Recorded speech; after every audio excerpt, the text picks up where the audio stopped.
नवरात्रि का उपवास और भूखी सास। सास ने पकड़ ली थी नवरात्रि के उपवास रखने की जिद। 9 माताओं के लिए 9 दिन व्रत रखूंगी। मैया की भक्ति में शक्ति है। मैया हमारे परिवार को अपना आशीर्वाद जरूर देंगी। लेकिन अपना शरीर तो देखिए माँ जी, आपका एक पाँव घर में रहता है और एक पाँव डॉक्टर के यहाँ। फिर से बीमार हो गई तो जय माता दी के साथ राम नाम सत्य भी।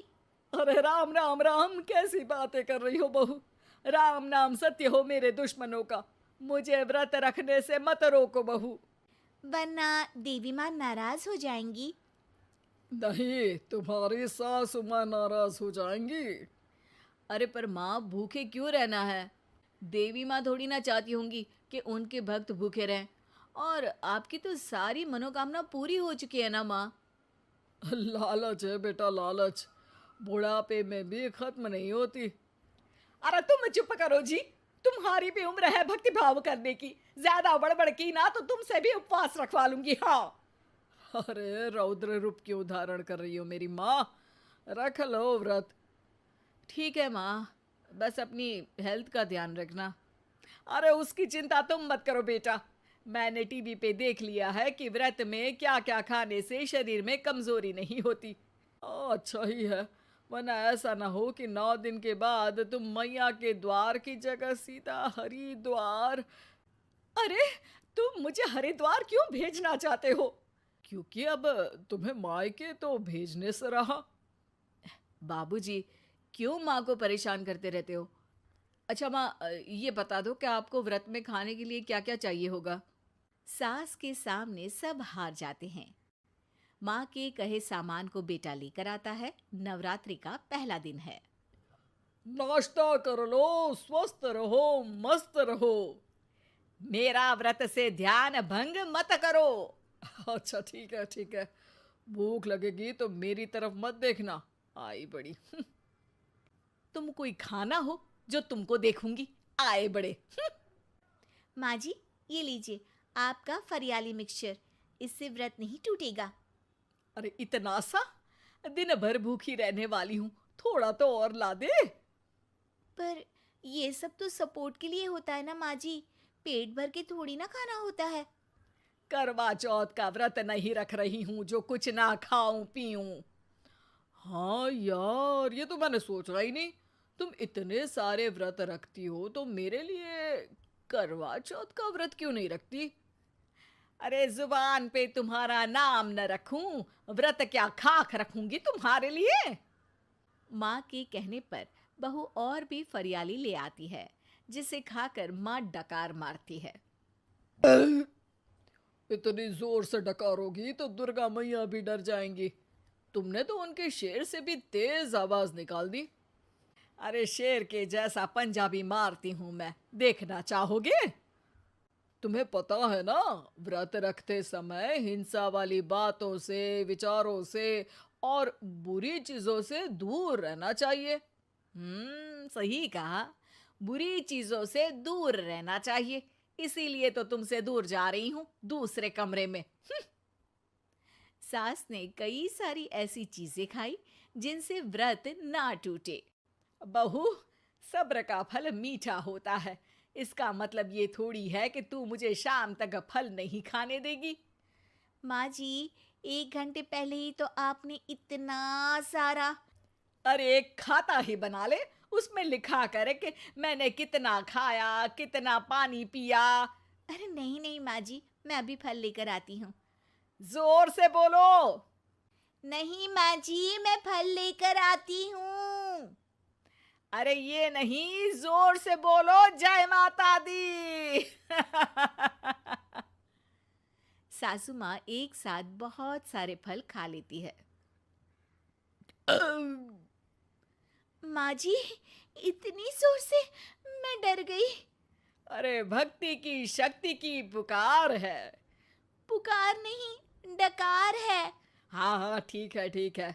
चिप्स और लेकर आना जरा, उससे भी व्रत नहीं टूटता।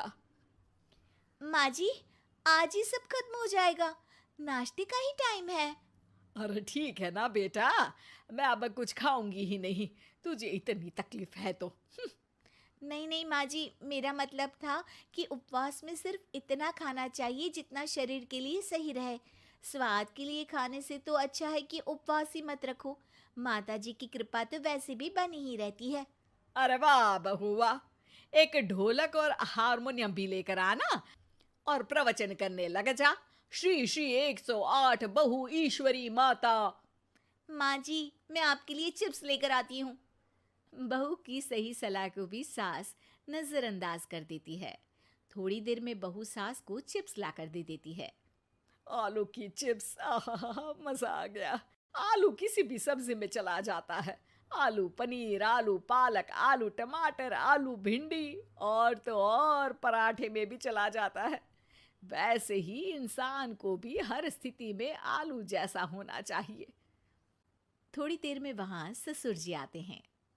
क्या चिप्स खा रही हो? अरे नहीं जी, दिख तो चिप्स ही रही है। अरे तो पूछ क्यों रहे हो? अरे गुस्सा क्यों हो रही हो? उपवास में गुस्सा नहीं करना चाहिए। और ऐसा तो है नहीं कि सिर्फ तुम उपवास करती हो, हमने भी तो किया होगा कभी। नहीं जी नहीं, तुम तो कर ही नहीं सकते।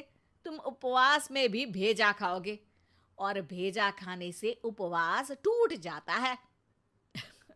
अच्छा थोड़ी सी चिप्स मुझे दे दो, मन ललचा रहा है। नहीं, उपवास के लिए है। तुम अपना खाना खा लेना जो भी बने। पूरा दिन सास कुछ ना कुछ खाती रहती है। जैसे ही रात होती है, बस उपवास हो गया, अब मैं खाना खाऊंगी।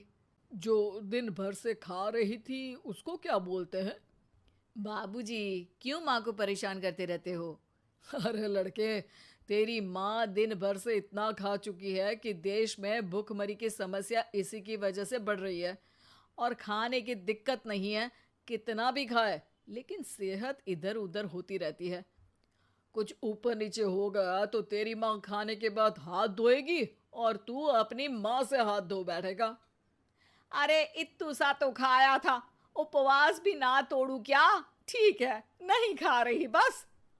अरे बहू तुम ही बताओ, ये इत्तू सा मतलब कितना खाया है इसने? ना जी ना, मैं कुछ नहीं बोलूंगी। खाना दे रहे हो या नहीं, या 9 दिन बिना जल के उपवास रख लूं? देने के लिए धमकी अच्छी है, सुनने में भी डरावनी लग रही है। पर जैसे तुम्हारी जुबान में स्वाद का खून लगा है ना, तुम भूखी नहीं रह पाओगी।